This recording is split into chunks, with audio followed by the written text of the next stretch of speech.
Hey, good afternoon, everyone. Hope your day is going well. What's up, Larry? What's up, Lincoln? How are you, brother? I'm great. How are you, brother? Good. Great. What's up, MGP? What's up, Gramley? Good to have y'all with us today. Super excited about today. Super excited about the conversation that we're going to have. Everyone on the program. Larry, what are you the most excited about in terms of what we are going to talk about today? Who might be in the room? All of that. Really just the opportunity to share. I think over the last year or so, there's been a lot of questions, a lot of inquiries about where MGP is headed. And I think this is a good opportunity for everybody to not only hear, the vision of our next 20 years per se, but also just everybody get on the same page and get moving in the right direction together. So Yeah, I'm equally excited about that.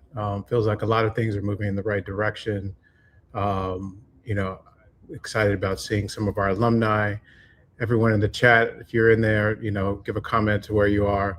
I'm also excited for in a few minutes after we share where we're going to also hear from a new friend, Felisa Hatcher from Black Ambition Prize. And I think everyone's going to be in for a real treat to understand what she's been up to, the deeper bet that they are making in their organization. And she's just a genius. So I'm excited about mm. that conversation as well. So if we're ready, we can go ahead and really get into it all. Um, for those of you who don't know, I'm Lincoln Stevens, co-founder of the Marcus Graham Project. And what we're going to do here is just go through a little bit of a deck, have some guides here. We're going to talk about the state of Marcus Graham Project, where we stand. We're then, as I mentioned, going to have a conversation with Felicia Hatcher. That conversation is the art of the pivot. I know a lot of us are making pivots right now. So just want to talk about sort of the courage that it takes to make a pivot in whatever moment you find yourself in. We will then introduce our alumni and the new alumni board that's going to be running our alumni association in its next iteration. Super excited about that. And then Larry's going to come back and talk about Gamma House, what we're building right here in Dallas. So we want to kind of ground everyone in, why we exist. I know that there are a number of people that sign up in RSVP that aren't as familiar with our work, um, and so we wanted to make sure to ground everyone in why we exist, what we've been doing, and where we're going. So simply, why we exist. We looked around the industry and we quite frankly didn't see ourselves reflected. So we built what was needed. Pipeline for the next generation in our industry. I think when Larry and I were both working, where did we go? We're right here. when Larry and I were both working and started in the business in various spaces, we didn't see much of ourselves. I remember in the agency I worked for, Tracy Locke at the time. I was one of the only black males in account service amongst, if the agency was, across the country was 500 people, there probably were about 8 black people in the industry in 2004 when I started working. And so it's like, man, where are the black folks at? Where are we? Um, Larry, when you first started, kind of what did you, kind of see and think and feel? yeah, similar situation. I worked I started my career off at a small agency in New York called Pierce, and it was German owned, and yeah, I was a bit surprised. I was a little shaken because I had this idea of what, well, I think subconsciously I had this idea of becoming Marcus Graham, right? But it was vastly different from what I had seen in the movie, and I really didn't actually see a clear direction or any type of direction um, in terms of how I was going to excel because nothing looked like me in the building that I worked. So, bit of a shell shock for me. Yeah, and I'm sure there are so many people that have that same story. Since you mentioned Marcus Graham, for those of you that don't know why we're called Marcus Graham, my name is Lincoln, and that's Larry. Neither one of us are Marcus. But for those of you who haven't seen the 1992 iconic film Boomerang, starring Eddie Murphy, he played a character, Marcus Graham. On that film, he was a marketing executive. Most people say he was ad executive, but actually, the film depicts him playing a marketing executive at a Black-owned company that was essentially a beauty company. So he was an executive there. Super, super fly. He had a big screen and flat screen TV before flat screen TVs even existed. And so, it's kind of one of those, you can't be what you can't see. But I know a number of people that got into this industry because they said, "Oh, I want to do that," even though they didn't know what that was. It was really exciting to see a couple of, what was that, a month or so ago, that Netflix did a Lifetime Achievement Award for, aired a Lifetime Achievement Award special around Eddie Murphy, and Eva Longoria shouted us out in that. So it's great to see both his impact and our impact come together in a little bit. So that's why we named it Marcus Graham Project. But you actually have to go back further than 1992 when we talk about why and how we were started. A man named Bill Sharp created a program in 1967 called the Basic Advertising Course. No one asked him to do it, but he did it anyway. As a matter of fact, he created a book called How to Be Black and Get a Job in the Advertising Business anyway. And that book was a primer. It was a primer that was adjacent to the basic advertising course. And that basic advertising course held in Chicago, sponsored by the 4As, the American Association of Advertising Agencies, and Leo Burnett and J. Walter Thompson, JWT at the time, brought together, young professionals, not students, but people that were mid-career or early in their career that wanted to look at how they got into the creative side of the business. When we learned about that in 2007, we said, okay, there's a reason why, but we aren't the only ones that are seeing this, and it's been seen 40 years prior to that. And so let's pick up the mantle and do our part. And that's what, I'm excited about what we're going to talk about later when we introduce alumni board who are going to pick up this continued mantle movement forward. It was 40 years when we started, and next year when we turn 20 years, that effort will be 60 years old. So we're not talking about anything new. We'll have to maneuver in different ways to, and how we need to navigate, but it's not anything new necessarily. But a lot of people thought, Larry, that the boot camp was first. Yeah. But it was a network that came first, and we understand the power of networks, right? But we actually created a network powered by a company called Ning. Ning. It still exists? It still exists. Yeah, absolutely. And we brought together hundreds of people on that platform from across different cities, mentors and mentees connecting with one another, having dialogue. We had what we now call a podcast. was an online blog talk radio that we did every week with Shiraz Gorman and Jamil Bowie. So before we did a program, we thought, because one of our there's another Larry Powell, said, hey, when you get out into this field, you should think about creating a network. So we did. And then we created the boot camp. And Larry, I specifically remember, because later on you're going to talk about Gamma House, and I think it's important to have a place. I specifically remember going to Southside and touring different spaces, and you were living in New York at the time, and you said, you find this office, I'm moving back. Right. Moving back. Yeah. You build it, they will come. So we found the office at Southside on Lamar here in Dallas, Texas, and it was our first loft that we rented for several years, and launched our programs out of it, launched our boot camp program out of it. And then after the first year of the boot camp, we found our first sponsor.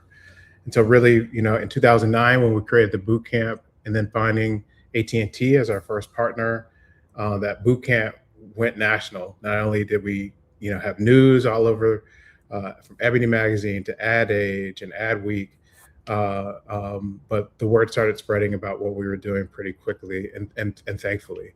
But that allowed us to start having multiple cohorts a year, and this is not all in 2009, but then moving the boot camp to Chicago with Chicago State University in partnership with them, to Detroit, um, and then lastly and most recently in Los Angeles, and then in 2015 about we started the I Create workshop. And Larry could tell us a little bit more about the workshop. Sure. I want to give a quick shout out to those alumni who are with us and will tune in later, that were a part of those first 3 or 4 boot camps. Right out of State and Southside, and I consider you all to be founders of this organization as well, because you really laid the foundation for what MGP has become and is to become. So quick shout out to you all. But yeah, 2015 was the start of the I Create workshops, and really came out of a great relationship that we had and have had with Hennessy, and their connection at that time to the Cleveland Cavaliers. We began what became, or has become, I should say, one of the pillars of the organization, our sports marketing workshop series. We went on to garner a lot of support through that workshop series, through the NBA Foundation, one of our largest grant donors to date.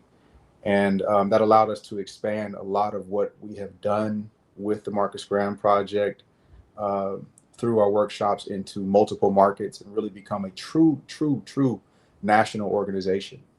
And now international, having gone overseas and done some things there as well. But many of you who are alumni of the boot camp are also alumni of the workshops. So you've kind of seen the evolution of the organization's growth through the workshop series, and how we've been able to use and utilize really people's passions, whether it's sports or fashion or tech or healthcare, whatever. Lock into people's passions to really bring them into the field of media, marketing, advertising, etc. So it's been a huge catalyst for the growth of our org, and I think what you'll see, in the future is a lean into some of those things as well. Absolutely. So, one thing too, as we were mentioning, Bill Sharp's program, starting at a specific year, Boomerang also having an anniversary year when we celebrate an anniversary. We'd like to take those milestones in reflection. And fortunately, when we've been able to do so in our 10-year and our 15-year, we did so at the Smithsonian in DC, and then Paramount. Boomerang was a Paramount movie. We did so in LA, and we only put that on the page because those are moments. I remember, Larry, when Fonzworth Bentley, Derek Watkins, was our host for the 15-year anniversary. He pointed out something to us that we kind of sort of later verified, if you will, with Paramount, that no other outside organization had done an event within those gates, had opened their gates to the public. Mm-hmm. At the time of the Smithsonian, when that new museum celebrating African American and Black culture and history opened its doors, they had not let anyone on the outside in. And we mention that because that's what we're about: getting into places, going through gates, and getting into places where a lot of people hadn't been yet before. So we're really excited about those 2 anniversaries, and we're equally excited about our 20th anniversary next year, which we'll do in Chicago, the city that we started this all technically in. So stay tuned for that, everyone. But before a single brand, before we were able to do all of that, a community believed in us, and that community became a network of believers who truly became builders. And as we move into the next 20 years, this community of builders, we're really going to be calling on you all to continue to build with us. Over the years, as we mentioned, AT&T was one of our first corporate sponsors, but we've also had Apple and Google and Beats by Dre and Fossil and Moet Hennessy and the NBA Foundation, General Motors, a number of brands, McDonald's, number of brands that have helped, and Fossil, did I mention Fossil? That have helped bolster our mission over the years. So really excited and thankful for their participation over the last years, and that has allowed us to be now 12,000 alumni strong. 100. Sorry, 1,200. 1,200. We're not quite at 12,000 yet. Yeah, you're right. 12,000. I looked at that and I was seeing the future. There you go. 1,200 alumni strong, and that family, this Grammy, has a global footprint from LA to Toronto, from Atlanta to here in Dallas, South Africa, Detroit, Cleveland, New York, as you see, all over the world, really. And we're really thankful for that footprint. Cleveland, I see you, Sax. We see the comments here, so y'all get rowdy in the comments. We can't see many of you. The only way we can see you is through the comments. So let's see you and feel your energy. And so how do we do that? So for some people saying, okay, I hear boot camp, I hear workshop. What is that really? So our boot camp, which we started first, and then our workshop both have the same methodology, but different depths. And that's really, learning while doing, not studying, but doing the work. We fill the gap where colleges often miss, is allowing people to really do work that are against real timelines, real deadlines. And I remember, Leigh, if you remember, one of our alumni from 2010, Sebastian Go, he said, he had, what was he getting, a master's degree? And he said he had learned more in our boot camp in the first 4 days than he had learned throughout his 4 years of college. Yeah. And so, that had been sort of a theme that we continued seeing. And so we still want to serve in that capacity. So we know it works. We absolutely know this works. You can tell by the amount of alumni that got into the field, that are still in the field, that are, now, in managerial roles, and a few that are in the C-suite, or starting their own companies and have built their own companies and brands and so forth. We know it works. Does it last? Absolutely, it lasts. But how does it last in this space? Is it sustainable for funders? Is it sustainable to, especially when we think about bringing more in the entry-level space, when AI is taking some of those jobs? But one thing, Larry, I remember Bill Sharp saying before he passed, when we sort of asked, when y'all started this in 1967, and you didn't unfortunately keep it going, why? Mm-hmm. Should we even keep going? It feels like a lot of people are, kind of, not against us, but, not being as supportive as they could be. And he said, there are forces at work. Forces at work. He said, one of the things that we didn't do was we didn't do a lot of mentorship. So we built that into the foundation of how we did the workshops and boot camp. But then he said, you can never stop. He was standing next to Tom Burrell, his cousin, said, you can absolutely never stop. So guess what, family, we ain't stopping. No quit. No stopping and no quitting. So two things have to be true at once. We absolutely can't, I don't think we can not bring more people into the industry. And when we had a conversation with alumni, and one of our alum is going to be talking a little bit more about alumni and the conversation that we had with the family, we still needed to bring more people in, but there are still needs for those that have come in. There were 1,200 alumni that were saying, hey, I need an upskill or reskill. I'm interested in certification or in accreditation.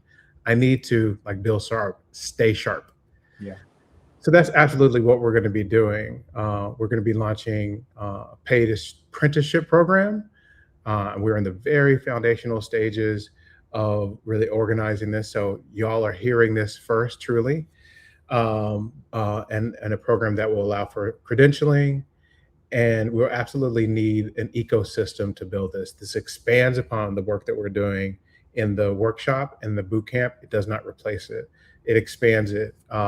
And the ecosystem of employers and universities and workforce partners that we're going to build to bring this together is going to be extremely instrumental. So we're really excited about what comes next.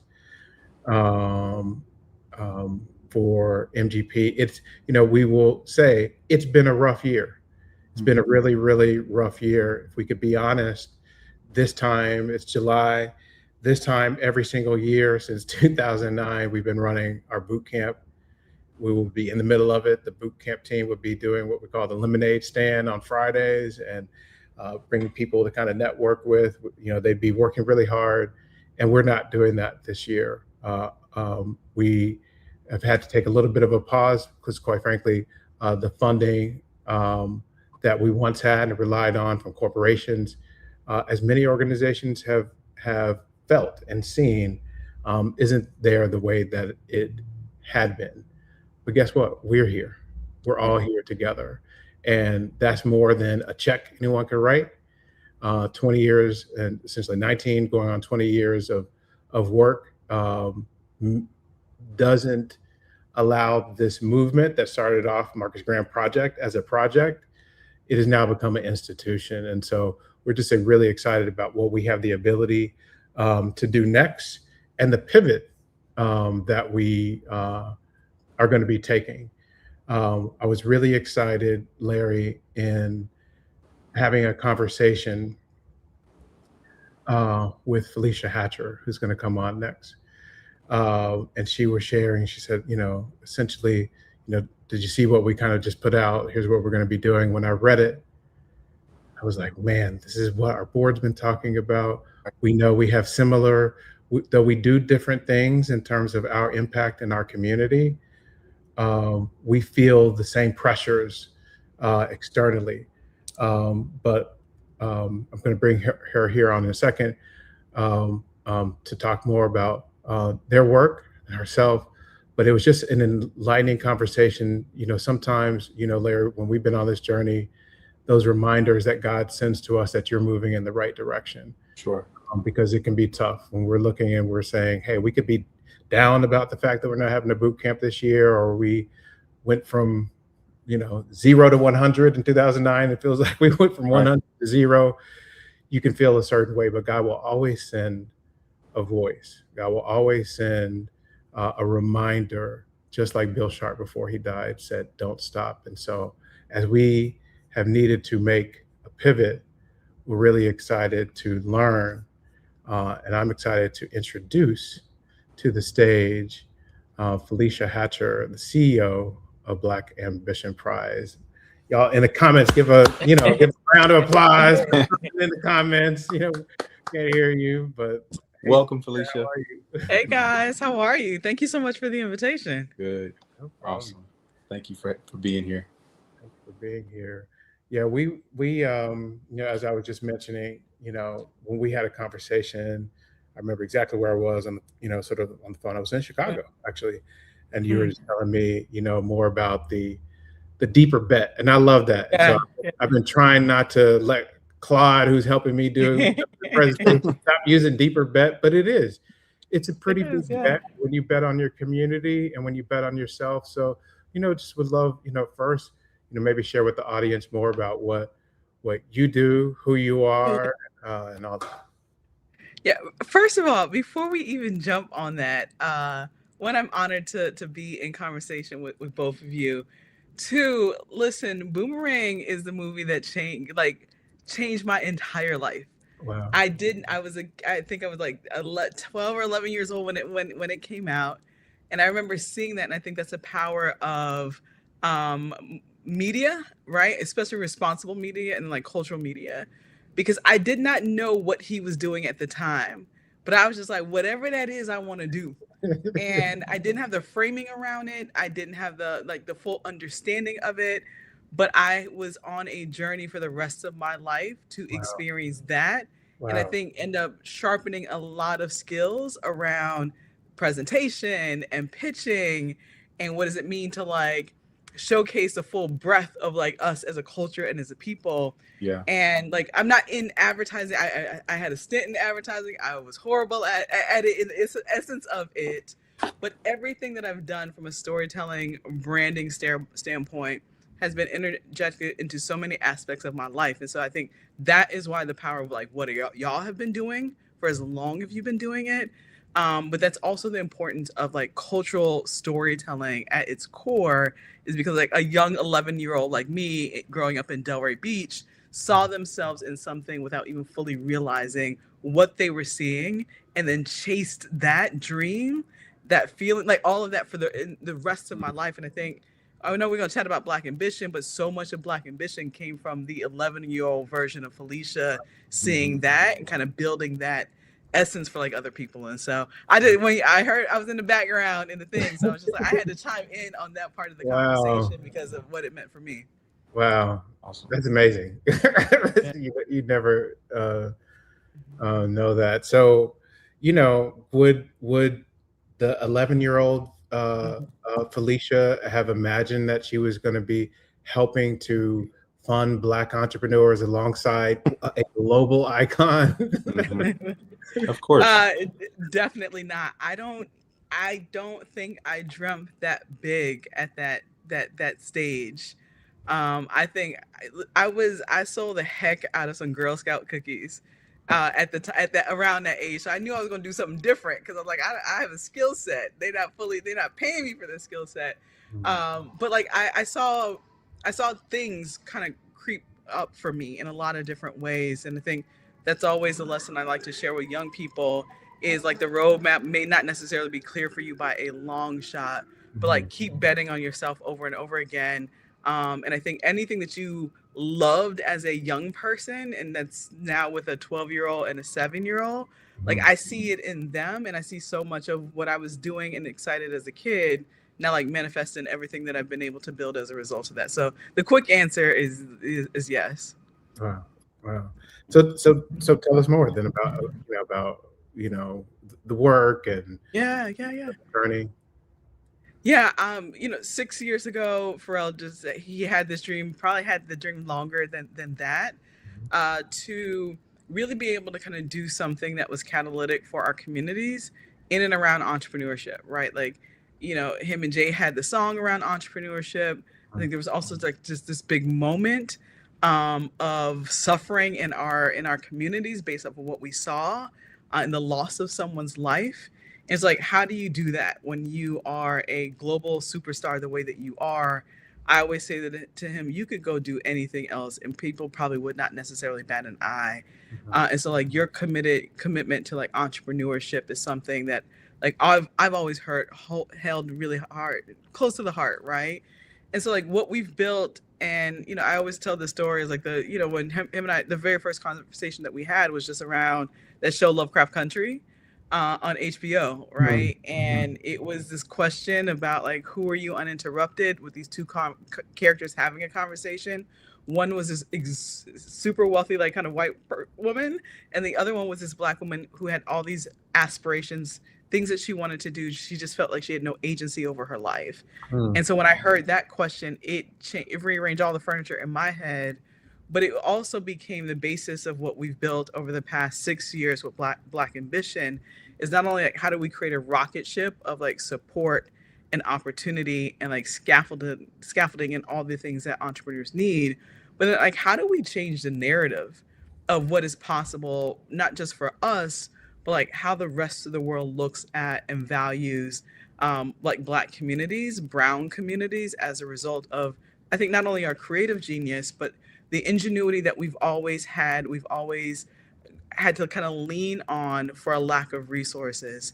And so like for me, it's been like, what do we mean to do? What does it mean to do that? Bring all of that into an organization, not just in the United States, but then also globally. And so we've invested in 157 really amazing, dope founders. We have a mentorship program that has supported 1,200 entrepreneurs over the past 5 years.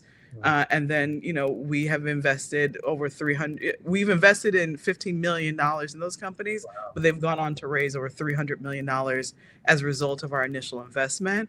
And they're doing about $260 million in revenue as a result of like the ripple effect of what happens when you invest in really dope people. Yeah. Wow. Yeah. I mean, that's really systemic change, right? People becoming, are some of those in companies, it sounds like might be employer businesses that have gone on. Yeah, absolutely. That's primarily our focus. It was talking about pivots. It was a pivot that we made coming out of the first year is we need not just investing entrepreneurs, but we need people that are thinking about becoming massive employers. And so we made the decision to move away from investing in solo founders to, if we're going to invest in you, you have to apply as a team. Because we needed them to be thinking about that even in the application process, is that they are going to be hiring and being catalytic in our communities. Not everyone liked that decision that we made, but it was the right decision for people to be thinking about what does it mean to be catalytic? What does it mean to be a different type of leader? And then what does it mean to be the ripple effect of what it means when you can contribute to your communities at that level? Yeah, I love that, applying as a team. I mean, I have the I'm fortunate enough to, work with one of my best friends and my neighbor, pointing down there because you live down there, even though. And so, teamwork. I mean, there's so many solopreneurs that are doing it, on their own. When you made that pivot to, to the team, did it leave a space then for solopreneurs? Like, and did you guide those folks to another direction? Yeah, the interesting thing is we were very liberal in our definition of what a solo founder is, right? And so that didn't necessarily mean that you absolutely had to have a co-founder. That meant that like you could have a strategic like advisor, but you're thinking through the lens of like, there are other people that have my back or play some sort of role. So we were liberal in that, and it was unfortunate because I think some people immediately discount themselves out and not fully understand what we meant by that, or the framework, the sense, the mindset that we wanted them to have, and kind of thinking through like what was the future of it. And then that became the questions that became a part of the application process. But then also like our application would usually be open for a few months. And so you could level up in the process, getting to that point. Don't immediately discount yourself. I was like, oh my gosh, like I don't meet these qualifications, but you got 2 to 3 months to meet those qualifications and then strengthen your application in the process. And so we saw it in a different areas in which the questions came up, or people understood it, or they accepted that limitation without using their imagination, which was for us kind of heartbreaking in the process. But we also need people to be ready. It's a very rigorous process for Black Ambition. It has been over the years. And I have so many founders who applied, did not get accepted the first time, the second time, some of them the third time. And they will tell you they were a stronger applicant every single time that they applied. And the process was the process that worked for them in their favor. Wow. What's been like the if there is a category of business owner, a prevailing category that, if y'all given funding to, what would that be, or what, Yeah, so for the past few years, it's been tech, healthcare, consumer goods, media entertainment, and then AI have been the verticals in which we've invested in. And then early stage startup founders is primarily where we've done the majority of our work. Got you. So, what I love about what you were saying was there was one potential limitation, but you helped to reframe, those who applied mind to say, hey, you have enough runway to figure something out. Yeah. And then you had to, you all had to make some decisions on what may be to some perceived limitations, and a pivot from there. What is the, I don't want to assume the landscape is the exact same, but what sort of the landscape that made to some thinking about where you're going now, and what is that sort of deeper bet and pivot now? Yeah, I mean, my life has been a series of pivots, and so I have a close relationship to like rolling with the punches and deductive reasoning and just kind of seeing the thing and making the shift. I've come to understand not everyone is comfortable around that, right? And I think more people need to get there because we can just make those decisions much faster. For us, it was quite a few things, right? And so, we had an initial 5-year commitment to this work from the initial kind of plan that was set. And so, looking at like, have we reached every single check mark that we can say about the impact that we would want to have. The other part of that, it was also kind of looking at the financial landscape. It was looking at the urgency of now and what was most important. And then I think it's also a little bit of a process of elimination, right? You're looking at, we do a lot of things to a lot of people. And what do we actually win a gold medal in, right? I often talk about like, what is your zone of genius?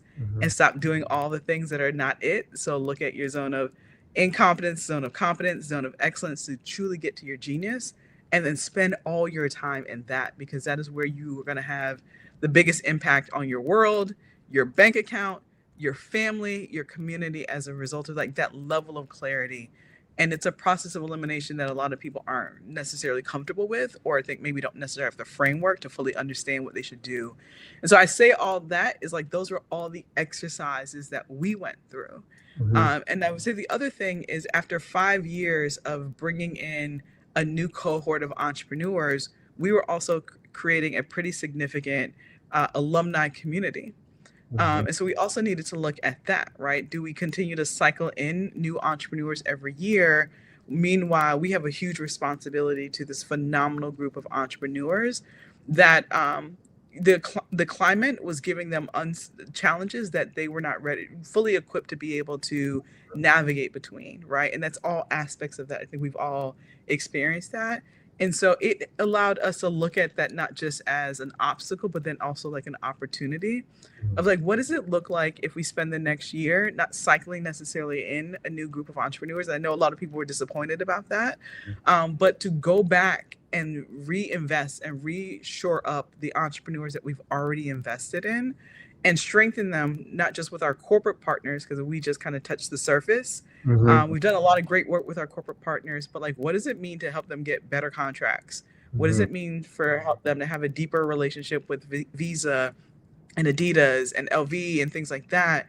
And so if we are not fractionalizing our time, but like solely focus on shoring up on our alumni so that they can be better prepared for this, and with what I think 53% of VC funding had dried up last year.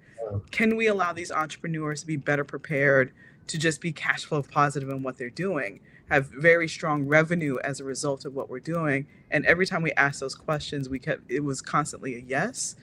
So like, that's what led us to that direction, right? The economy is also really crappy, so I won't like dance around the fact that like we had to have different conversations with our partners. And then also really kind of call in our super fans and only focus on our super fans, right? That allowed us to not constantly be thinking through, how do we navigate racist and racism in this environment, and constantly like spin our wheels. Like, no, let's go find our super fans, people that have ride with us from the very beginning, have been sitting on the fringes and trying to figure out like how to work with us or how we can do things together. So like Lincoln, it was like a combination of all of those things. Right. But then it was also our founders saying like, I'm going to be committed to exactly what y'all are committed to. Right. And those were conversations that I think in the D&I of things, people had different conversations about where they were and what they needed to do. And it was just like, no, we're going to continue to support the entrepreneurs that we're exporting that look like us. And like that comes with a different level of courage around that, which was also really helpful to be able to make this decision to continue to be able to support this work in the way that we have. Yeah, one of the things that I've always thought, I don't think we've necessarily talked about it fully, but I always thought in this last couple of years of everything that was brave and necessary, but you could have potentially done something about it, is you stayed true to your name. I've been in a bunch of meetings, across a lot of different types of works. Okay, you have to take Black off your deck, or you have to take this. Y'all stayed Black ambition, right? Like, was that challenging, or was it a non-negotiable to sort of to do that, right? Yeah, it was. It was. there were a lot of conversations that we had around that, right? And every single time we had a conversation, it's like we're gonna stay true to who we are. And would I say that was like certain partners that we had or potential partners that we had try to figure out how to ask the uncomfortable conversation or the elephant like in the room. And what I realized is it also it helped us have better conversations with them on like how they can continue to do what they're doing and serve who they serve. And so in a lot of ways it opened up lanes of communication. Myself and some members of my team, we ended up spending a lot of times coaching people through last year, more time than we probably had the capacity to be able to do so. But people needed a new, not just like lens around this, they need a new vocabulary. They needed some new frameworks, for those that could be very vocal about it. It was like helping them figure that out. Those that could still invest, but they couldn't necessarily be public, but depending on what the thing is, like these are also ways in which you can kind of think through that and do it because you made a commitment. You want to honor that commitment. You want your body physiology to be in alignment with that commitment. And like you have to thank people at all aspects of how they still showed up, whether it was seen or unseen. And I think last year it was a lot of unseen, but I think a lot of us, and I know you in the same situation, you had to have a lot of conversations with friends just to weather the storm, or peers or corporate partners. And we did all of that last year to allow us to still be able to do this work. And I think I'm starting to see a turn from a corporate standpoint, which is helpful. And I think a lot of them are still kind of navigating within that within itself. But the signaling that I'm seeing and the reframe that was like necessary for some people and giving them a little bit of like grace around this has been all of the dance, right? And have I gotten it completely? I don't know. But right now, my name is the name. You know what I mean? It's the signaling about who can still bet on us and bet on our culture. And I think the other thing that most people did not have a conversation or enough conversation about is like the value proposition of culture. And it was the thing that I tasked my team with is like, we need to think through a different value proposition around it. Because our name is our name. We're not changing it. But like, we also need to be able to point to other aspects of what people may not necessarily be thinking about when you realize that there is no way you dance around culture.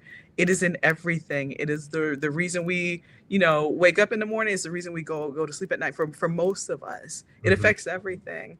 But you also got to arm people with other things to say about the value proposition around that. And I think people also personally figuring out what the value proposition is for what they were doing.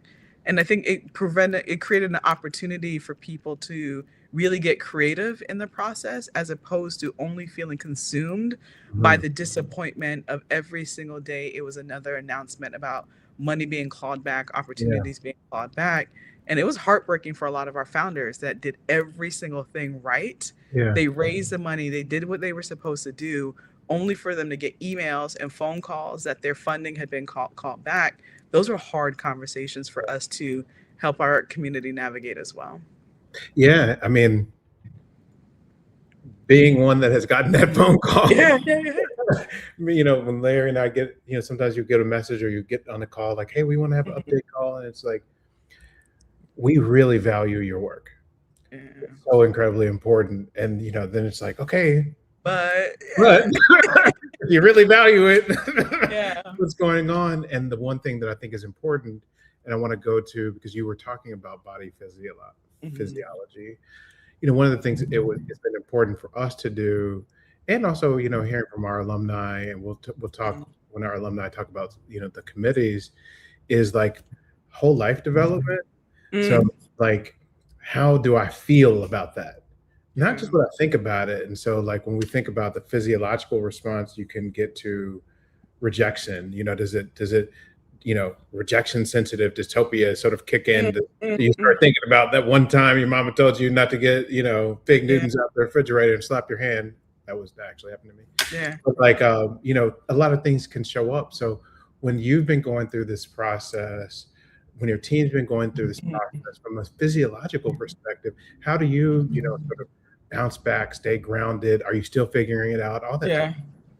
Yes to everything you just said. So, um, one of the I don't know if you say if it's unspoken, but maybe not necessarily the thing that people always pointed to in the work that we've done is like mental health and wellness is like a key component of the work that we do, right? So much that there's a budget allocation towards it. There is programming centered around it. And we expanded the programming over the years. It used to be only something that we offered like therapists on staff through a program called Evoke. In the beginning, the second year when we implemented that, it was just our prize winners that got that level of support. And why did we add that? Because most of us, I can speak for myself, grew up with a toxic relationship to money. I didn't fully understand the power of it, wasted a lot of it, and then had to educate myself on how to do that, right? But we were introducing our entrepreneurs into an environment where they were going to be around proximity and wealth for the very first time. And those weren't moments where they needed to shrink or doubt themselves. We needed them to stand 10 toes down in the valuations of their businesses. And you can't just throw people into that experience and think that they will rise to the occasion without making sure that you fortify them to be able to do that. And so we learned all of those lessons and we incorporate that into our programming with BA, and then something that we end up extending through programming. I say all of that to so when we start seeing not only the economic downturn but everything anti-DEI last year, it was already a body of work that we incorporated into the ethos of what we were doing and extended that to our team. We do I'm forgetting what it's called, but the reset weeks. We did 4 of them throughout the year for our team. Take a week off. We all going to take it off at the same time. And then this is what it looks like for our entrepreneurs to be able to prioritize wellness first.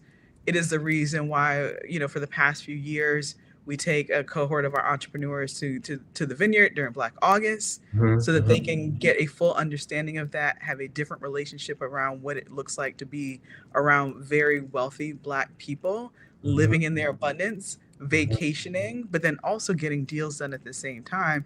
And so we've incorporated that into the experience in so many different ways. But then it was also like personal checks, right? Like I experienced quite a few health challenges last year that I had to come back into my body to do so.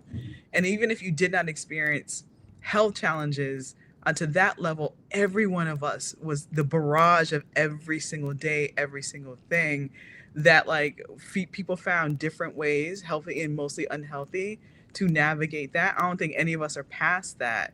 But I think being able to find community, like the community that y'all have built, is extremely important now more than ever before. The entrepreneurial community.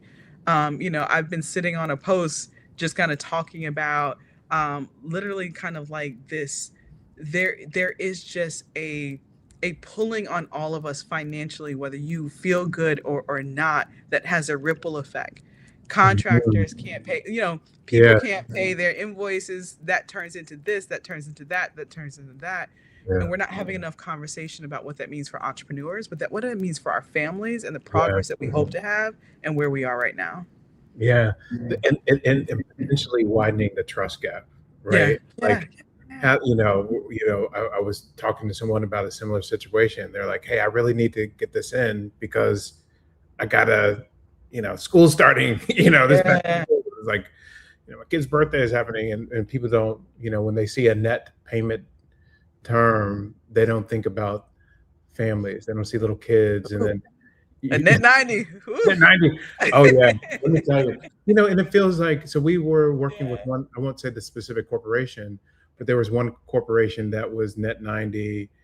And at the time when corporations had much more of an outward love for our people, they said, hey, we are going to move net payment terms to 10 days for Black media organizations, right?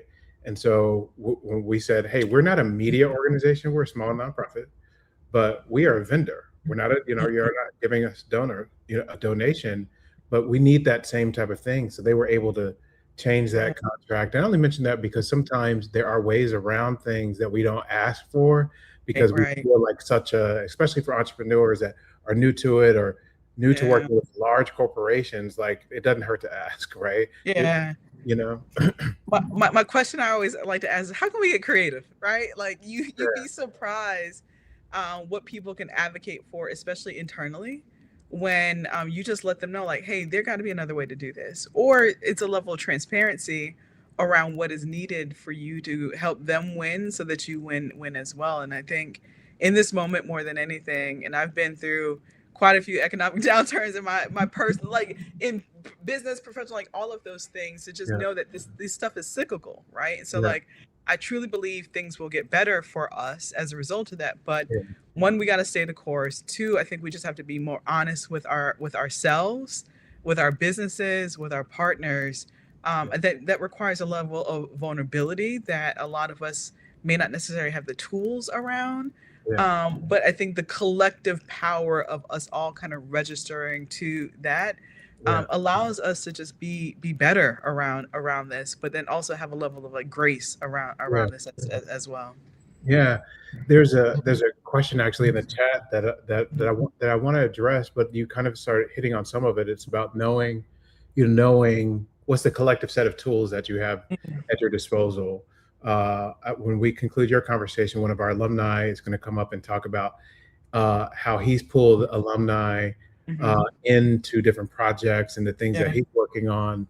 And so I will, answer yeah, that individual's question by saying, because we haven't really fully talked about yeah. a lot of the work we do from NGP perspective, but I'll say we have so many alumni that are creatives, that are Mhm. marketing strategists, things like that, I can imagine that out of the individuals that y'all have funded, that are trying to navigate creativity, Mhm. all that type of thing, that we definitely have folks that we can, connect them to. So we should talk about that, talk about Yeah, that absolutely. further. Yeah, I mean, for us, we have kind of, multiple worlds that we like work and interface in. And so for us, anytime we have a need of a consultant contractor things, like we look to our BA alumni first, because if we can just like pay them to do the thing or solve the problem, it works on both sides. And then we're Black Ambition. It's one of two organizations by Pharrell, but then there is like the universe of PW that we're also always trying to Mm, say, like, can that be a contract opportunity for one mm, of our entrepreneurs, because that is catalytic for them. But then mhm. there's also a deeper sense of approval, not approval, but like a deeper sense of validation. Sorry, y'all. It's Yeah, late yeah, on the Thursday. yeah, When you can say like that person is a client, that person is on my cap table, like it changes everything, because it gives you leverage. And leverage in this moment where you may not, Arlen Hamilton, I yeah. think. Yeah, Arlen, yeah. like Arlen has this backstage capital. huh? Is it Backstage, yeah. backstage?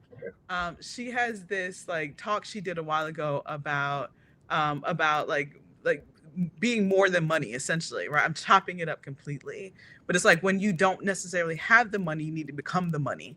And I was just like, ooh, that is like so deep and so rich. And I don't think people realize that in the drips and the ebbs and flow of like cash flow in what your business or what you're doing, you can Mhm, become the money, where you're mhm, just as good as that. That is your brand equity. That is mhm. your personal brand.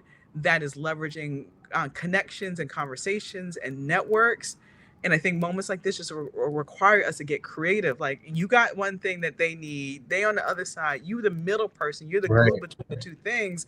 Like, you right, can make your money that way. You can build your reputation that way. You can call in and cash in so many different ways, when we understand that we as a people have always been creative. right. We've always created nothing out of something. We Okay. continue to do so. But in this moment, whether it's bartering or whatever you want to call it, we can get more creative. We can help everybody, and we can like win in all aspects of what that means. But it requires us to get creative. And so that's one of the things that we pride ourselves on, is making that connection throughout the universe of like Pharrell's things, making those connections opportunities. But like it looks like a lot of different things to a lot of different people, and we're excited to be able to do those things.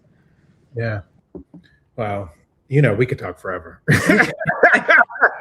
But just I think we only answered like 3 of your questions on the thing. So yeah, no, I think one of but they the were other, good. yeah, there were two more questions. We can get to Sure. those. And one, what are practical strategies for the MGP network to advocate for the cause internally in our organizations, right? Ooh. I think there's a lot, right? I think we kind of hit on one, and so a lot of the people within your community sit in positions that they maybe have leveraged or they have not leveraged, that they can kind of pull into you guys' community, and so do that.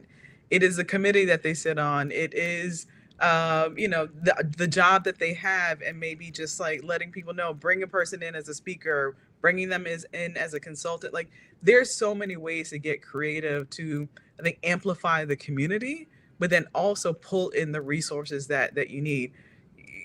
I live by the motto, I don't remember the first person who said it, but closed mouths don't get fed. Yeah, that's And right. so have a list, a long list.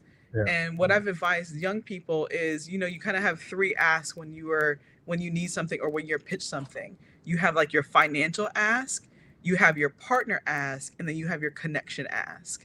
And so don't ever let a conversation go without you, especially when you need something, you're fundraising. Those are your 3 things. What is your financial ask? All right, kind of down round from that, what is your strategic partnership ask?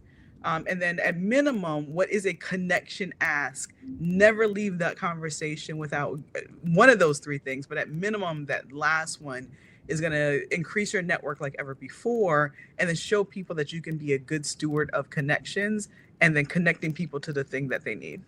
Right. Wow. Awesome. This has been great. Thank you so much for coming on and talking to us about the pivot, y'all's deeper bet. And I look forward to our individual and personal conversations, and then just exploring what in this world, what we have the ability to do together. I mean, everything that you said and you mentioned about where y'all are moving, it really echoes, like I mentioned before a little bit, but it is really crystallized in my mind right now. The courage to make a decision around what you're doing, and to be outward and vocal about making that decision. When y'all put up the website, I'm like, hey, let's do it. Anaton's in there. I'm a witness. Yeah. We were talking earlier about like just advocacy, putting pressure where it's due. And just, I appreciate you more than you could really ever understand. Yeah, no, this moment requires us to all have each other's backs, right? Like I cannot stress that enough. And you and I have had so many conversations about like navigating all of this in support of our people, right? And being a good steward of the responsibility that we all have had, not just to our families and our work, but to the ancestors. And so my hat is always going off to you, because I know you've had to navigate a lot of the similar things, and it's like rise to the occasion every single time. And so, I love what y'all have built. Y'all call me back anytime.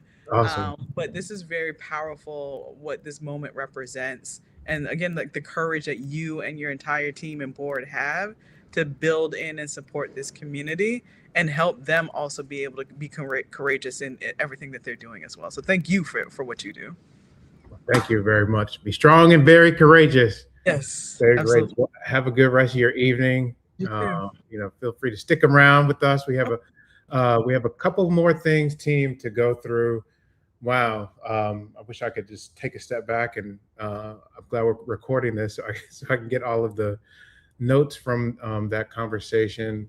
There's so much that's resonant. I know a number of you that are alumni that are in the room have your own businesses too, and have your own things that are going on. Just take a lot of that feedback in. We're going to, and Felicia, we will absolutely have you back. Larry, I think you're on mute. We're going to move next. There's a couple more things that we're going to do. We're about to get into alumni a little bit here in a second. We're going to bring up Jeremy Smith. I can't even say one of my favorite alumni, because everyone's one of my favorite alumni, but this brother has really put his mouth, walk the walk in terms of being an alum and advocating for alumni, advocating for our organization in so many different rooms. So really excited to bring Jeremy Smith up to talk about the bet that he keeps on making on MGP alumni. What's up, Jeremy? How y'all doing? What's going on? Life is good, brother. Life is good. How are you? Doing great. It's kind of hot in LA, but we're surviving. Yeah, well, maybe we sent our heat towards y'all because it was like I'm 100 good. degrees and now. You said you're good. You've experienced Dallas. Yeah, I'll pass for sure. When Larry was talking about alumni, um, that were in some of the first years and we're at Southside and had to put together some of those IKEA beds and things like that, you were one of those first alumni. Tell us a little bit about your, experience, what you're doing right now too. Man, it's been an amazing experience. I'm from Cincinnati, born and raised. I was back home. I was actually at the time, I think I was an HR recruiter trying to pivot out and do what I was passionate about with social media. Somehow I met Lincoln on Twitter, if you remember what that was, before it became X, and we just clicked and moved to Dallas and got my career off to a great start, and got my first agency job with Common Ground in Chicago. They moved me from Chicago to New York. I was there for about a year and with the Tumblr. Went back home to Cincinnati with Procter & Gamble, did 5 years there. And since I left P&G, it's just been moving around a bit. So I've been in LA for 5 years now. Been with Amazon, Fenty Skin. I'm currently employed by the Recording Academy of America, which you all probably know as the Grammys. So it's been a blast. Couldn't have done it without MGP. Literally didn't have a way into the industry if it were not for MGP. This is one of the Mount Rushmore of MGP alumni right here. Yeah. Appreciate that. And in every space that you've been, what I really appreciate in every space that you've been, and most of the spaces that you've been, for sure, you've always, brought, whether it's someone in your direct class or another recent alum, into the work and provided opportunities for y'all to work together. Why? So financially, it's how I was raised. I come from a family where it's a we, not an I family. Mm-hmm. Whereas, none of us win if we all don't win. So we have to always help each other out and chip in and help each other. And that's been my attitude with MGP. If I want to be successful, if I'm with people who also want to be successful, I have to personally figure out how to help my brothers and sisters alongside of me. It's not just about getting Jeremy an internship or getting me a job. Then, all right, thanks, MGP, I'm out of here. It's like, okay, MGP got me a job at Common Ground. One of the first things I did was I got 4 people internships. Then I turned 4 of those internships into actually 2 full-time roles. I think that what we're at with MGP is we've done an amazing job producing soldiers, and now we need to turn those soldiers into generals. And those soldiers need to grow and learn and find ways within their organizations and their companies to help insert MGP talent and grow the organization in that way. Yeah. So you were sharing with me, something I didn't know when you were talking about some of your work with the Grammys and opportunity to, bring a couple of people on. Talk to me a little bit about that. Tell everyone a little bit about that, because I just thought it's something I try to do everywhere I go is figure out how we can work with MGP, the company I'm at. In the past at P&G, we find resources and funding to send boot campers here and there, or how else they could. And every organization is different. I might start with the DEI team. I might look at my own social media marketing budget. And so what happened in my current role, the Grammys, was that I actually had opportunity to bring on volunteers. The Recording Academy is actually a nonprofit. Mm-hmm. And so when I was looking at how to cover Grammy Sunday, I was like, I really only got budget for maybe 2 videographers through my agency, but I can really probably use about 10. Where can I find 10 videographers that need to put this on their resume. I'm like, I got MGP in my back pocket. I know there has to be at least 10 people over there that need this experience who want to come to LA and be a part of this. And so that's what we did. We brought on Josue and Izzy and Alex, and I'm probably missing a few other names, 2 years ago. And they actually worked the red carpet with me, doing social media video edits and clips and stuff like that. You know, Josue got a chance to hop on Kai Sanat's live stream, which was a huge deal at the time. And then Izzy is actually, you know, brought forth the Sign My Lens idea, which she brought from someone else, and she's made that into a whole career for herself now. Where Sign My Lens started with the Recording Academy, and now it's been on Disney properties. It's been, I think, on CBS and different networks and stuff, right? So that's like a full-time thing that she's doing right now. Everyone is involved in that red carpet experience has in some way advanced their career, but simultaneously they helped me out because we set a world record that year thanks to their help. Wow. The most social media engagements from a single day event in the history of the world was set thanks to a collaboration between the MGP alumni and myself, who had a budget, who was able to bring in 3 or 4 of the MGP alumni to help out. And that's how it should work. Like, if you're doing work, hire your people. Yeah. I have to ask on kind of on that note, Jeremy, one thing that I've seen, I think that, you know, is abnormal in our climate, right? From you is the willingness to extend the conversation. Like, obviously, as you just mentioned, you know, you're no stranger to putting people in the room, but it's also, to me, I think the extra mile of like, I'm going to talk to you about what's needed here, you know, how you can improve, how you truly mentor and help people expound on their expertise and their craft. You just talk about a little bit about, you know, the importance of mentorship and how you've gone about it over the years. Man, it's a state of mind. I keep it front of mind. I am a servant leader. And so I'm consistently trying to find ways of pouring back into the community around me, and the community that made me who I am, you know? And so, like, as I learn information, as I gather insights, I consistently process them and say, who can use this information? Because, you know, the marketing, advertising, social media world is changing like every 2-3 months. And so, you know, people of color, women, people with disabilities, one of our biggest shortcomings is in information. It typically stays behind the barriers of class, race, and culture. And so as we get more access, it's our responsibility to reach back and tell folks what's going on. And I tell them everything. I oftentimes, I'm not certain if the information I have is even valuable to them. I just know it's new and it's fresh, and I need to share it back so they can do something with it. Yeah. I love how the thread of these conversations just going sort of organically reach back into the tool and network that you have. Again, I'm so appreciative, and we're so appreciative of you doing that. Appreciative of you always. Thank you. And excited. I think that my last sort of question to you, you know, what do you hope that this next, you know, sort of generation of alumni, or current generation of alumni, you know, sort of will do if you had, you know, somewhat of a charge to give to this community? Go out and be a leader. I think, you know, I'll be 45 this year. I got an MGP when I was 30. The people who are alumni, we are more and more reaching our late 30s and 40s.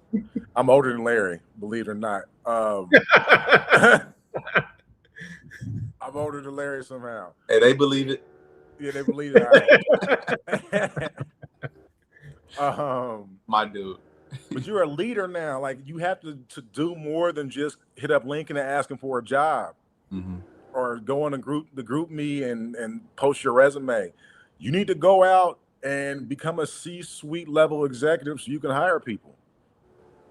Yeah. Like, where is your power? It's time to be more than a contributor and be a leader. And I'm looking forward to seeing more VPs, more senior directors, more EVPs, more owners of agencies in our alumni ranks. I love that, man. You know, I think we have to we all need help, right? And there's nothing wrong with asking for help. I have this word service tattooed here on my hand, because it's a reminder that every time I do this, every time I ask for something, as it's placed in my hand, I need to grab that person's hand and pull them in, right? And I think that's the transition really that we're talking about. It's how we go from what we've been able to do, and now it's like take the extra step, right? And that's really the ask amongst everyone, is like, help us to take that extra step. So I know you get it, Jeremy, and I appreciate your help in conveying that message to the fellow alumni and all those who might be interested in the mission that we're on. Appreciate it. I appreciate you all, man. And everyone, please go out and find someone to mentor. If you're 25, find a 19-year-old. Like, there's someone who knows less than you. They need you. Go out and be great. That's it. Well, thank you, brother. Thank you. Speaking of alumni that have definitely stood up and have led for sure in this organization, and Jeremy said, hey, we need more people that have are getting in the C-suite. This brother is in the C-suite because he owns his own stuff. And as an entrepreneur, he's pulled people in. As a leader in this program, he's pulled people in. And so I know, Larry, especially when the sports marketing workshop, y'all have had the opportunity to work so incredibly close, and we all are in one of the greatest fraternities, the greatest fraternity in the land. But JG, welcome to the stage. Yo, what's up, everybody? So happy to be here. So excited about this call and this momentum that we're building together. And like so many people before me have said, it really is us that are putting in the energy and the work to make this thing better. So I'm so excited about how we're positioning ourselves.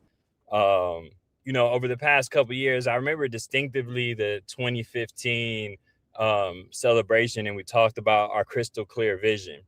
And I think out of that event, so many of us left out of that event with the energy of saying less and doing more. And that's exactly what we did. We did so much over these past 5 years that are reaching us to 20. So many things that so many of us put our hands into, our heads into, our hearts into, and put our work into. And now going into 20 years, it's a really exciting time. And so right now I'm the coach, what's up?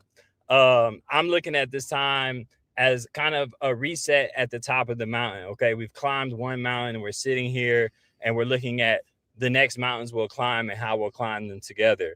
And over these past 5 years, there's been a lot of conversation. There's been a lot of feedback. There's been a lot of hands raised to help. And I think we're at an exciting time where we're actually listening to that feedback. We're actually putting some of those things in motion, and we're figuring out how we get there and how we do it together. So how do we do it, right? So Lincoln got us together. He said, what's going on, alumni group? What do we need? Where are we at? How do we position ourselves to move forward? And we had that individual meeting. We turned off all the noise. We talked to each other. We had that family meeting. We got that feedback. And we got some of those answers from you guys. You wanted the network to be stronger. You wanted our communications channels to be better. You wanted for us to establish the chapters all across the nation so that we could all be connected. And that's exactly what we went out and did. We established our overall board, who helped us set this vision that you're about to hear. And then second to that, we established our alumni board. This is something that has been in existence before. So we had a precedence of how to build it and how to do it. But this time we took it all the way there. We built committees. We had voting. We signed up people to get involved. So I have the pleasure today to talk to you guys a little bit about who's going to carry this mission. You can move it forward. Who's going to carry this mission forward? The MGP Alumni Association Board. So these are the group of individuals who raised their hands, who sat in on the meetings, and who are going to do the work to carry us forward. I'll have a second here to introduce my sister, Sax Booker, who is going to be the chair. We have Braylon, who has done amazing work across the organization. So many things that people haven't seen behind the scenes, who will be serving as our vice chair. We have Zach McGowan, OG MGPer who will be working on our network and really connecting us. He's worked tirelessly with us in the Atlanta market over the past couple of years and has some really fresh ideas about how we connect this network. We have our brother Miller Catton Jr., who will be doing development, a lot of how we work with AI and put things forward. Michael McDermott doing the Grammy reunion for 2027. A lot of people didn't know how instrumental he was in our initial Grammy reunion that we launched a couple years ago. And so I'm really excited to see how we expand that event and how we create a lot of momentum as we go into our 20-year and do the Grammy reunion and Lavender Hill together. And then we have one of our newcomers, Noah Larimore, who's just an absolute stud. He came to our workshop in DC and won MVP, and he's right in line to do the work. Speaking right after Jeremy, I had the opportunity to hire Noah to do some work with me after he graduated from our program, and I'm excited to see how he continues to push our comms forward. So this is the alumni board that will be carrying the motion forward. And what we decided on those calls and on those conversations was that we wanted to focus on a few different areas. We've talked about these kind of extensively over the call, but I'll go over them quickly. Our network and how we continue to build our community. We've tried so many different variations of how we do this over the years, and we now will have a committee amongst our alumni board who will focus on solving this challenge for us. Professional and life development. Lincoln talked extensively about that. Felicia talked about the need and requirement for it. And this is something that we're definitely going to bring into the fold. More than just our experiences and workshops and boot camps and job placement, but also how can we do hard skills? How can we add certifications? And how can we add financial stewardship and help and resources to our alumni base? Last thing the third thing we'll focus on is Grammy reunion. We launched our first ever Grammy reunion a couple years ago, and it was super successful. And we want to anchor our 20-year celebration around how do we bring this event back and then allow it to be a pillar of our celebration weekends. And then lastly, comms. So we want to do more communication, more outreach. We've talked about quarterly family meetings, what we do, what platforms we use. But this will be something that our alumni committee will firm up and our committees will focus on to push this family forward as we move towards 20 years. Next slide, Lincoln. So I have the honor, and I'm going to get out your way as quick as I can because I know my sister has something to tell you guys about. Sachs has been monumental in our alumni role. She was instrumental in establishing our first board, and now she's back to chair again to try and really right size our alumni, continue to serve them. So I want to introduce you guys, probably not for the first time, because if you've been around MGP, you know Sachs and the superstar that she is. But sis, tell us a little bit about your vision for the MGP alumni board and how you see us taking this thing forward. Thanks, Jason.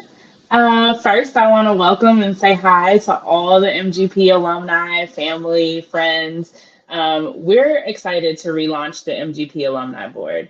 We're looking forward to serving the MGP Alumni Network. That is our goal. We work for you, including both bootcamp and workshop participants. So that's really important to us that everybody feels included. In relaunching this board, and as your chair, we're committed to developing a framework that will create opportunities to not only build your network with each other, but assist in career development and goals for our fellow alumni. So this speaks directly to what Lincoln, Larry, and Jason previously mentioned regarding helping our alumni stay sharp. It's our goal to not only help shepherd participants into this new family, but then keep them engaged as part of the community. And that's something that we think that we can really do and handle and do a lot better than we've probably done in the past. And so we're looking forward to really activating on that. Over the next few weeks, we'll be working behind the scenes to make sure that we're launching the board with a clear initiative and direction.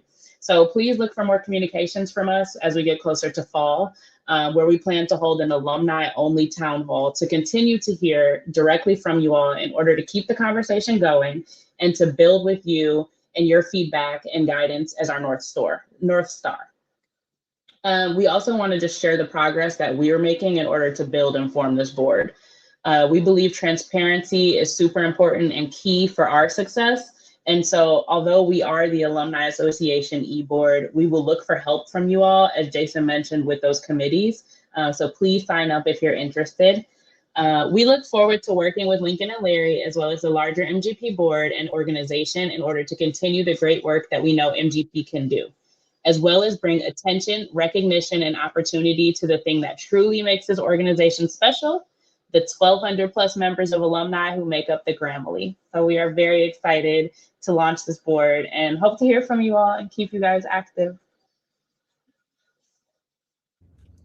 Thanks so much, Sax. Thanks for standing in again to lead the charge. We also have some of our other alumni board on the call, so we're going to open up the floor really quickly just for a few words. I'll toss it to you, Mike. Hi, good afternoon, everyone, or good evening, wherever you are. My name is Michael McDermott. I was a member of the Summer 2022 I Create Bootcamp in LA. Shout out 9 Days. And I'm currently serving as the 2027 Grammarly Reunion Committee Chair. So I'm happy to run it back this time. And I'm excited to work with everyone on the board this year. Mike, I know you can't tell us too much because we haven't met formally as a board yet, but what are you looking forward to from the Grammarly reunion at our 20-year anniversary? Honestly, one, doing it bigger than we did before, and two, taking it back to the roots of Black advertising. I'm excited to see like what ways we can really dive deep into like the genesis of where this organization came from and how we can evangelize a larger number of our alum across different states, different countries, different networks, and how we can bring everybody into the fold to make this event successful. Love that. Love that. What's up, Feeny? We got a This is Phoenix, our future MGP, right? Noah, She said, hey. Noah, I see you're in the car, but if you could take a quick question. I know that comms are a big part of the problem that we need to solve. How do we get our information now that we've grown our network all across the nation? We're in different channels. You know, you being new to the fold, what are you excited about? And introduce yourself quickly to the Grammarly. What's up, Grammarly? My name is Noah Larimore. Like it was said earlier, I recently just did the I Create workshop with the Washington Wizards. My team won. I won MVP. I was super excited about that. But I'm also just super excited about MGP. I always love being in rooms where I'm surrounded by people who look like me and who are doing the same work. And so when I got access to this opportunity, I was like, oh, I have to stay connected and have to stay in tune. And so when we think about our network and how it's global and how many people we can reach and how important communications is in that, I just want to be able to help foster that. We have so many people who have joined this webinar today. We had so many people who are on our alumni call. So it is clear that we know how to get in touch with one another. It's just about keeping in touch and making sure that everybody is kept abreast of what we're doing. And I think one of the big things that people mentioned on our previous call was not that they were upset. They just didn't know what was happening and they want to know what's going on. And so I just want to help facilitate that, especially with all the tools we have now with technology. There's no way we shouldn't be in communication with one another. So I'm excited to help make sure everybody knows what MGP, the alumni board, are doing. I love it. I love it. Well, ladies and gentlemen, you see their faces. Now you know their names. We have a board formed and ready to work. We're excited for our alumni to join in the charge and continue to push us forward. Lincoln and Larry, we'll toss it back to you. Thank you very much. Congratulations, alumni board members. Excited to work with you all in tandem with the rest of our alumni community. And our board to move everything forward. When we talk about, when Felicia was saying, hey, her deeper bet, our deeper bet is definitely going deeper with everything that you all need. And so we're just really excited about that. I mean, y'all are someone said, Sax, you're the rock. Like, y'all are truly the rock. of this organization. So next, Larry is going to talk to us about Gamma House and our deeper bet right here in South Dallas. Go ahead. Sure. Thanks, Link. Yeah, we had a really great opportunity to introduce Gamma House to the world a couple of years ago. Lincoln and I saw a need. We keep hearing this word community, right? And it's being tossed around, and what we've been able to do over the last 19 years is build a great community. But sometimes what's missing is the actual place to commune. And so, that's really the key piece with Gamma House. We saw an opportunity to really plant our flag somewhere, particularly in the place of MGP's foundation here in Dallas. And the house, the actual physical location of the house sat in a community here in South Dallas that, if we think about what MGP does and what we have been doing in our mission, it sits right in the middle of the greatest need for our mission, right? And so, we really see that as not only planting a flag for the home for Marcus Graham Project, but also planting a flag in the community of South Dallas.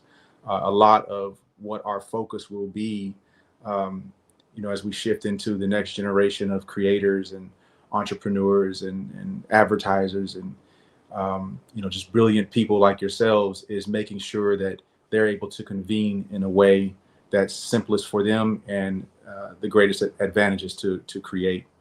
And so, we are housing them in a place where imagination can thrive. We're building this house for the next generation, and I think those of you who have been able to tap in, some of you older alumni who have been able to tap in and see the brilliance of the up and comers, right? One thing that we know from our own experiences inside the network or inside of the programming is that collaboration is what is where the magic happens, right? And so that's what Gamma House really is going to serve as a place for them to collaborate under our new programming. Next slide, Link. So what you're looking at, some of you may have seen a little bit of this when we had our first Grammy reunion. We talked about some of the things that we want to do inside the house, and one of those was a creator studio. I know we got some music makers, some podcasters, some a little bit of everything in this network, providing a place where they can do those things right under the same roof. Makers and a collaboration area. A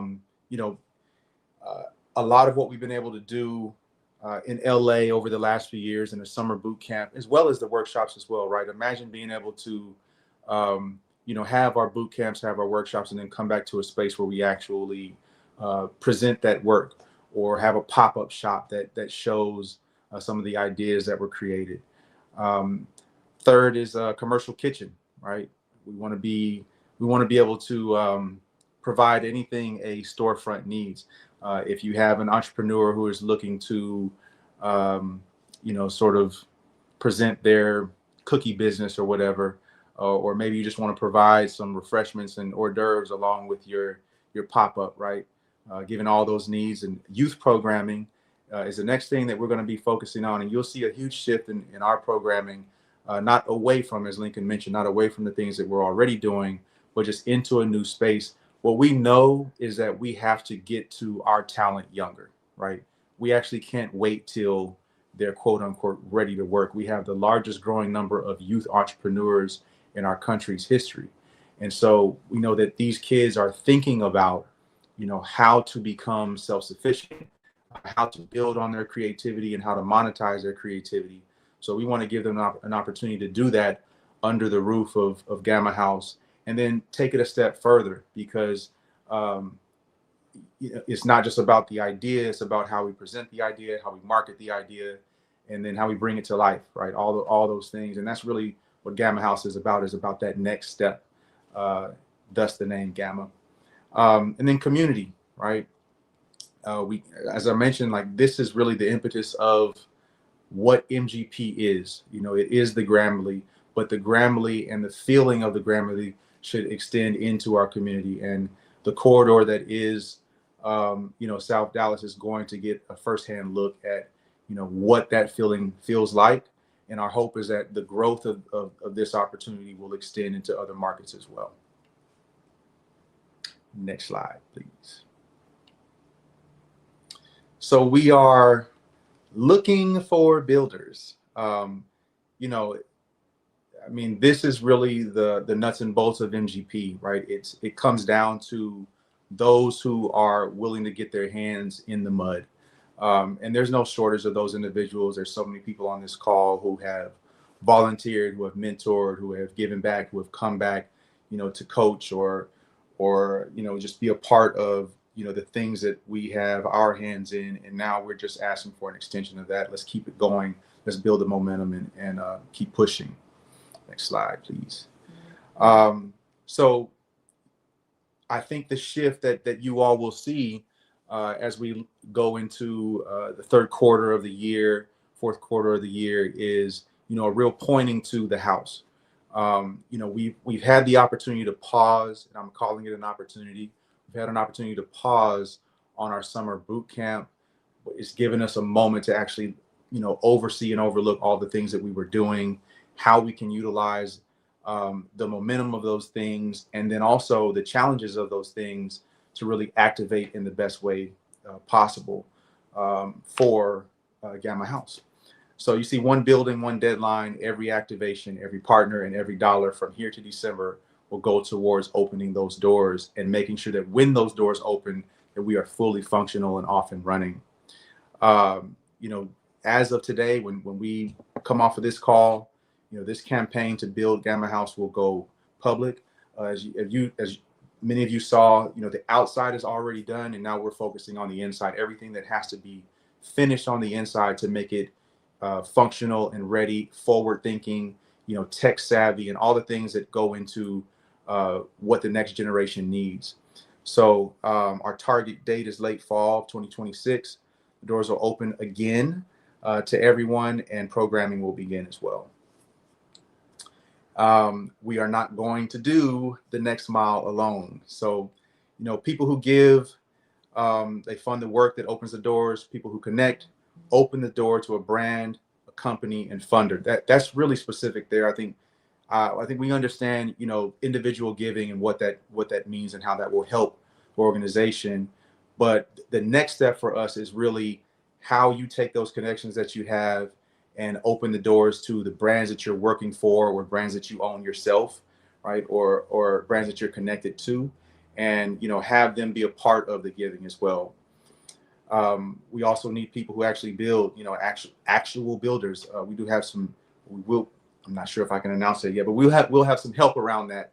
So we'll expound on that later. And then people who tell, right? One thing that you've heard us say has been our motto is say less and do more. A lot of you have actually, you know, put your hands in the pile and broken out with say less and do more. Well, now we're going to switch it to say more and do more. And we need the voices, even the quiet ones, the shy ones in the room, to be a little bit louder about, you know, what MGP has done for you, where MGP is headed. You know, even if, you know, you've experienced, you know, all that you can from MGP, you know, we want you just to be loud about that and let people know how they can be a part of that, whether they're an alumni or not. So you're gonna move to that link? Okay. No, it's cool. Write the check or open the door is essentially what we just said. But this is what we're looking for, right? 100 builders. And we're looking for opportunities for people to build on $1,000, right? So some of you have the ability. I've got $1,000. I want to donate, tax write-off, etc. Write the check. Boom. Some of you are in that position. Totally get it if you're not. That's fine. What can you give, and then inspire, you know, your network to match you, right? You know, you can split it down the middle, you know, you and another person, or maybe it's you and your entire cohort from DC, or you and whatever, right? But as much as you can, and then just challenge people to match you. And it's really just talking about, you know, who MGP is and what you've experienced through the network, through your programming, or as a friend of MGP, what you've seen, right, and what the mission is. So that's the challenge. Is, you know, I feel like, you know, I've talked about this word, particularly over the last year and a half, 2 years, about how we insulate our resources, right? We've been, up until this point, we've gone, you know, outside of the network per se, whether it's to brands or agencies or, you know, partnerships, to really handle the heavy lifting from a capital standpoint for the organization. And we're in a climate where it's just not there for us, right? But I honestly believe what we built over the last 20 years nearly, you know, with 1,200 alumni and a network that is endless, essentially, we ought to be able to insulate our efforts to get to where we need to go. Next slide. So 3 ways in: either give, you know, fund phase 1 of the house, partner, bring your company to the table, or amplify. And it's really all 3, I should say. I'm not going to sugarcoat it. We need all hands on deck, and we need each individual to really tap in and be a part of this mission, because it's going to change. And I truly believe this is going to change everything. We choose us. And that's essentially what Gamma House is. We're investing in our community. We're investing in our alumni. And this will be the place that all of that happens. Yeah. Thank you, Larry, for taking us through Gamma House. Bro. Hello, can you hear me? Can you hear me now? No. Uh-oh, maybe I need to go back in and out. It might just be me that can't hear you. Okay. Someone could pop in if you can hear me. If not, Larry, you might need to continue. Well, I guess you can't hear me either.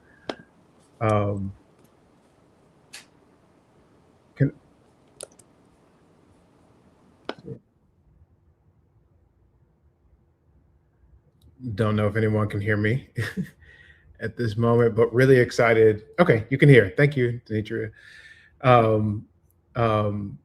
Just really excited about everything that we just talked about. Really excited when Larry, as you were talking, Montgomery, my son, just, you know, sort of just came in. And when I think about, in Sachs, when you had your little one on, you know, a lot of what we're doing is for the future. When we started this, as we mentioned before, Marcus Graham project, and I remember someone saying, project, that sounds so temporary. And because it was temporary, we didn't think necessarily that we were going to do a lot of the things that we are doing now. But what now we've built truly is an institution. Now we have a place in Dallas, and mark my words, that will be the first place as owned property that we'll have around the nation and across the globe for people to be able to gather.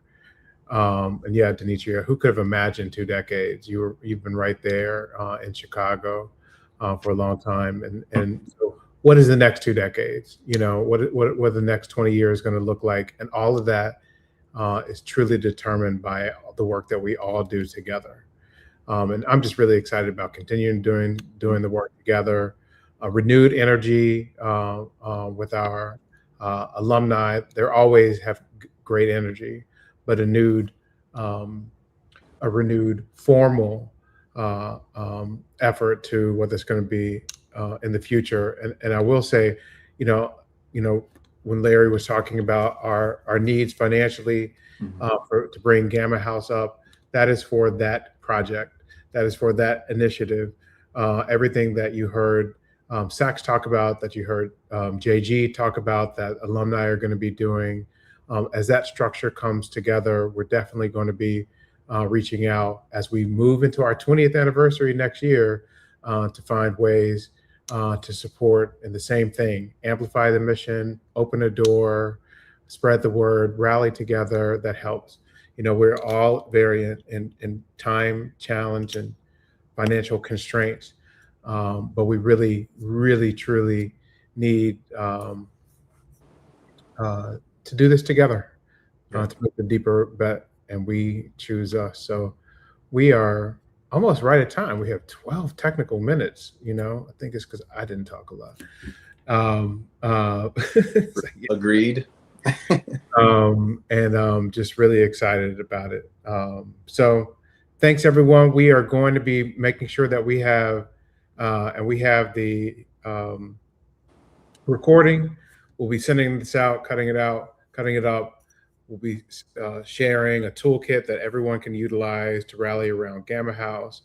We'll be sharing, sort of our formal announcement after this of our alumni board. So please share that far and wide and support them. If Sax hit you up, if Michael hit you up, if Noah hit you up, definitely, be ready to serve. And we can't tell who all is on the call. I see a number of alumni making comments, but for those of you that aren't alumni or just our friends, just our family, if you're not even in the advertising, media, and marketing industry, we are all in this community together. And so we're just excited about that. So thank you, everyone, and enjoy your evening. Let's get it. Peace.